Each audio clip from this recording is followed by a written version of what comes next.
How you doing? It's Sandesh here, and I'm here to do a video on an article on spikedonline.com, and it's called the smearing of JK Rowling. Before getting to the video, if you could please follow me on X, YouTube, Rumble, and Odyssey as well, if you don't mind, please. Anyway, here we go.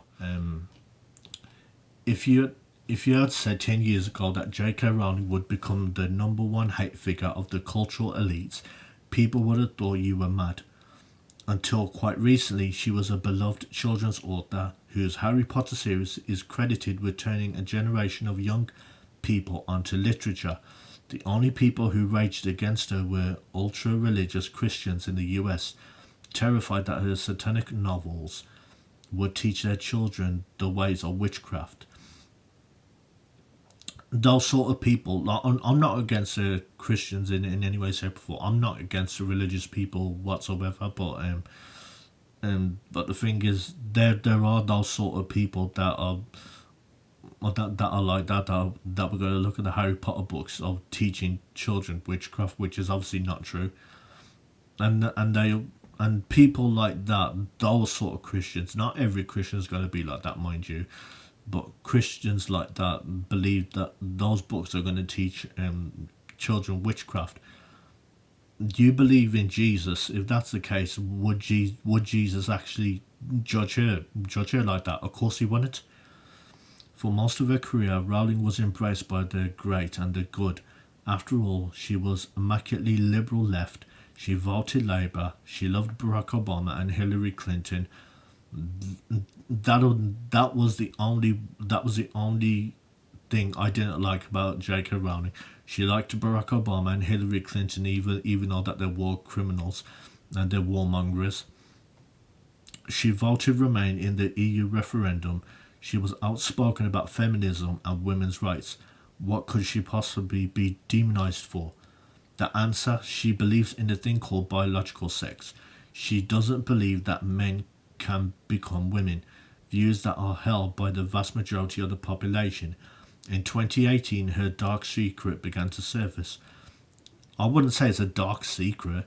All it was, she saw something ridiculous, and she was like, wait a minute, common sense needs to come into this. That's all it was. Dark secret. Rowling had long been an active user on X, or Twitter as it was known back then, and it came to light that she liked to tweet describing trans women as men in dresses. That's true. That's what they are. This was back when the trans issue had barely entered mainstream consciousness. So when Rowling's spokesperson claimed she had liked the tweet by accident, there was an element of plausible deniability. Then in 2019, Rowling made her views plain. This was the year that researcher Maya Forstater was forced out of her job at a think tank due to her trans skeptical opinions. Forstater took her case to court and eventually established that gender critical beliefs must be protected from discrimination under the UK Equality Act. Rowling tweeted her support. "Dress however you please," she said. "Call yourself whatever you like. Sleep with any consenting adult who'll have you. Live your best life in peace and security. But force women out of their jobs for stating that sex is real." Hashtag I stand with Maya. This raised the hackles of some among Rowling's audience, but it wasn't until the next year that the campaign against her really took off. In June 2020, Rowling took to Twitter again to mock the use of awkward and nonsensical trans-inclusive phrases to describe women, responding to a headline which used the phrase "people who ministrate." I think that's what it says. Rowling quipped, "I'm sure there used to be a word for those people. Someone help me out. Wimpun, she would ask." Later that month, she responded to this Twitter controversy with a lengthy essay on her blog. Here, she clearly and compassionately articulated her position on the gender issue. In it, she made clear that she has no problem with transgender people, but she is concerned that the attempt to erase biological sex threatens hard-won rights. She is worried about the effects trans ideology might have on female healthcare, education, child safeguarding, freedom of speech, all completely valid concerns you might think. She also made her sympathy towards those struggling with gender dysphoria abundantly clear. I believe the majority of trans-identified people not only pose zero threat to others, but are vulnerable. Trans people need and deserve protection. I feel nothing but empathy and solidarity with trans women who have been abused by men. Surely now that Rowling had so eloquently and reasonably explained her position, the trans activists will stop attacking her. Maybe now they could all sit down and talk about this like adults. Obviously not. The response was swift and unrelenting, and gender zealots, I think that's what it says, dubbed her and her essay transphobic manifesto. It was problematic at best and hateful at worst, they said. People took it personally. Rowling had failed them. She had betrayed the world she created. She was abusing her platform, they said. She even rounded on by the stars of the Harry Potter films who, let's be honest, would be nowhere were it not for Rowling. Daniel Radcliffe, aka Harry Potter, responded by passive-aggressively writing his own essay declaring that trans women are women.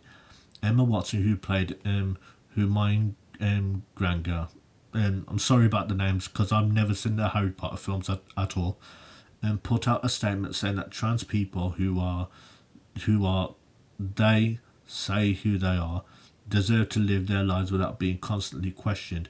Rupert Grint, who played Ron Weasley, Bonnie Wright, who played Ginny, and Eddie Redmayne, who starred in the Fantastic Beasts spin-off franchises, also issued pro-trans statements. They only said all this stuff because they want to carry on having jobs in Hollywood. That was the only reason why they said all this nonsense. They said all this crap. I mean, to be honest, the fact that JK Rowling was so honest, I mean, I give her so much credit because she was using scientific fact and she was just using common sense, nothing else. And the fact that Daniel Radcliffe wrote an essay saying that trans women are women. I mean, he just looks like a joke for saying that. Even more so now. Then came the boycotts. Outraged Potter fans urged one another not to buy any new copies of the books or movies, or to support any of Rowling's other writing projects. Some particularly deranged people even posted videos of themselves online, burning their copies of the Potter books or future additions to the franchise. So basically, what you're saying is that you wasted your money. If anything, that actually makes you look stupid. First of all, you said you're saying that she's problematic, which she's not, and also the fact that you're burning your books, or which you said you loved. That's just stupid. From the Hogwarts Legacy video game in 2022 to Harry Potter and the Cursed Child, a play in London's West End, faced backlash in one form or another. Then the Quidditch community turned against her. Yes, there really are people who play a version of the fictional broomstick flying sport from Harry Potter, only without the flying or the magic. The International Quidditch Association announced in 2022 that it would be renaming Quidditch to Quadball, in large part to distance itself from Rowling. You know, the Harry Potter community, I mean, I'm really glad I did not watch any of them because, I mean, they really sound like idiots and jokers. I'm telling you, I'm so glad I didn't watch any of them. In 2023, a Harry Potter panel at London Comic Con was cancelled after an LGBT charity complained about the impact it might have on trans individuals. Believe it or not, things only got more hinged from there. When the trailer for the third and final Fantastic Beasts movie was released in 2021, Rowling's name was mysteriously absent. Where movie trailers within the franchise would normally include the text "JK Rowling invites you," it was replaced with Warner Brothers invites you. That doesn't surprise me. Hollywood is run by a bunch of idiots anyway, and just sick people in general. The Museum of Pop Culture in Seattle removed Rowling's name from its Harry Potter exhibition. A London primary school changed the name of one of its houses, which had been named after Rowling. One particular enterprising JK hater went viral on TikTok last year for selling second-hand copies of the Harry Potter books, rebound to remove all instances of Rowling's name. All totally normal behaviour. Yeah, right. That ain't normal behaviour. If anything, that sounds like a lynch mob. That's what it sounds like. It just sounds like a lynch mob that are just so unhinged. That's what it sounds like. And the fact is, J.K. Rowling is nothing. Just I look at her as just like a positive role model for young girls and women in general.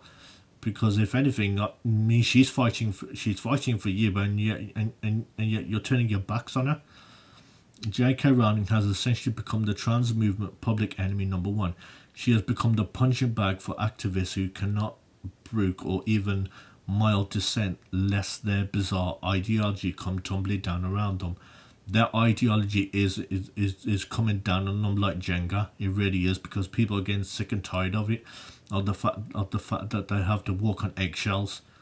Of course, Rowling is pretty much uncancelable given her enormous wealth, but the obvious intention of those who continue to agitate against her is to send a signal to everyone else that dissent on gender will not be tolerated, that critics will be hounded and treated as pariah. Indeed, there have been countless cancellations of gender-critical people who lack Rowling's enormous wealth and clout. Some have even been cancelled because they expressed support for Rowling. In 2020, Scottish children's author Gillian Phillips was sacked by her publisher after she tweeted out the hashtag I stand with Rowling. Phillips was hounded out of her industry for this one tweet. She's now a lorry driver. That same year, an anonymous former Oxfam employee claimed that she was forced out of her job at the NGO for defending Rowling on an internal staff message board. Even mentioning Rowling became verbatim in some public spaces. In 2020, the women's rights group Standing for Women paid for a series of posters and billboards to be set up across the UK in celebration of Rowling's birthday. They stated simply, I heart JK Rowling. One in Edinburgh Waverley train station drew the ire of trans activists who complained about the ad on the grounds it was transphobic. You know what? These trans people say that it's about transphobia and that, and yet they're clearly the ones who are. They're clearly the ones who are the bullies, because that's what they acted like. They acted like bullies. Network Rail swiftly removed it. Thus, Rowling had officially become Voldemort, the villain of her own creation, she who must not be named. While Rowling isn't going to be silenced anytime soon, the misogynistic bile that is constantly flung at her really is grotesque. Just look at the sort of insults she is bombarded with. J.K. Rowling can suck my lady dick. What the fuck? J.K. Rowling is a massive cunt. J.K. Rowling is a whore. J.K. Rowling is a slag. J.K. Rowling is the human equivalent of a yeast infection. No, I mean, if anything, J.K. Rowling looks way more better looking than any of you lot combined, in and out. If you could do the world a favour and crawl back up where whatever dried up hole you were found in, the stench is absolutely unbearable. Rowling has received death threats, rape threats, people threatened to send her pipe bombs. Once trans activists turned up outside her home to protest, posted part of her address across social media. This is not criticism as her media haters often like to portray. This is a campaign of misogyny and menace. I will say more so a menace. This is hounding her, and it's not even funny at all. Meanwhile, respectable institutions have only given credence to the idea she's a horrible bigot. Earlier this year, the New Statesman branded her Britain's nastiest novelist. Last year, to celebrate Pride Month, Oxfam International tweeted out a video that included an evil-looking anti-trans cartoon character who bore a striking resemblance to Rowling. Police Scotland did something similar earlier this year when it created a training scenario to help officers understand Scotland's new hate crime act. The session included a gender-critical character called Joe, who thought that trans people all belong in the gas chambers. Incidentally, Joanne Rowling, as is her full name, tends to go by Jo. She also lives in Scotland. Thankfully, in real life, Rowling has been spared arrest for her gender-critical views, at least for now. On the day the new Hate Crime Act came into force, Rowling took to X to misgender a series of trans women, one of them a rapist who identified his way into a women's prison and challenged police to arrest her. This forced Police Scotland to clarify that people would not be arresting for misgendering. Threats, abuse, demonisation, being disowned by the people she had made famous, a fight with the Scottish state. JK Rowling really has been put through it these past few years. Over what? To say the response to her views has been disproportionate is an understatement. She's been cast out of polite society for holding what really are very moderate and mainstream opinions. Polite society? No. This is what this is a society that has been told to say it's okay to be unhinged. It's okay to be unhinged. You got the permission to be unhinged if people don't agree with you, and if people criticise you at all. If you want to stump one of her critics, ask them to name a single transphobic thing Rowling has ever said. They never can. She has never said anything remotely hateful. She has never wanted to strip trans people of their rights, their actual rights. Exactly. That's what trans people want to do. They want to counsel people and strip those people of their rights. That's what trans people want to do. That is not the right for men to burst into women's changing rooms. Again, Rowling's only concern is that gender ideology is a threat to the rights of women and children, a cause she has long championed even before the trans issue hit the mainstream. In her original essay laying out her gender critic beliefs, Rowling opens up about her own experiences with domestic abuse and sexual violence. As a survivor of both, she is particularly concerned about women's refuge being opened up to men. Yeah, and that's another thing I really respect about her. She was a survivor of domestic abuse and sexual violence, because I mean my mum went through domestic abuse, and I think because my mum was able to escape the domestic abuse, and so did JK Rowling, I actually have a lot of respect for her now. I actually like JK Rowling a lot. I think that's the reason why. Anyway, in 2022, she announced she will be launching a women's refuge centre called Beera's Place in Edinburgh. A worthy endeavour, you might think, but trans activists attacked her for this too, because the centre would only be for women, not men who think they are women. This is the rage against Rowling summed up. A prominent woman who wants to stand up for her rights, for the rights for all women, particularly for those who have suffered at the hands of men, and for this, she's a hate monger. Even now, with the landmark cast review vindicating many of Rowling and others concerned about gender ideology, even with more and more institutions realising that they got the trans issue very wrong, her name remains mud. Yeah, that's the thing, because the trans community is power hungry. As soon as they get an ounce of power, they're gonna want more of it. They're gonna want more, because the amount of power they got is never going to be enough. J.K. Rowling's transformation from national treasure to a moral leper is perhaps the most grimly effective character assassination of the woke era, but it's also a story of tremendous personal courage and resolve. She could have contented herself with her millions. That's the thing. she could have bent over and said I'm sorry and been like the Harry Potter kids. She could have been like that, but she didn't, because she's got character, and you know what, she's a genuine person, and I got a lot of respect for her for that. She could have contented herself with her millions. She could have kept her mouth shut, but she didn't. All the while, she has supported those who lack the resources to defend themselves. So here's to JK Rowling, a witch who refuses to burn. Exactly. I definitely agree. Anyway, thanks for watching this video. Please like, comment, and subscribe on this video. Comment on this video as well, and tell me what you think about JK Rowling. And I mean, do you like her? Do you respect her? Or are you one of the many people that hate her as well? If you do hate her, let me know why you hate her, and give me a genuine reason why you hate her. Pick out something what she's said that was a lie, because the thing is, I've seen the stuff that she's said, and none of it's a lie. None of it's a lie whatsoever. Because if you're saying that she's lying, and then you're saying that what that on what about the cast review, you're saying that the cast review is filled with nothing but lies, but it wasn't filled with nothing but lies. There was nothing but fact. Anyway, thanks for watching this video, and I'll see you soon.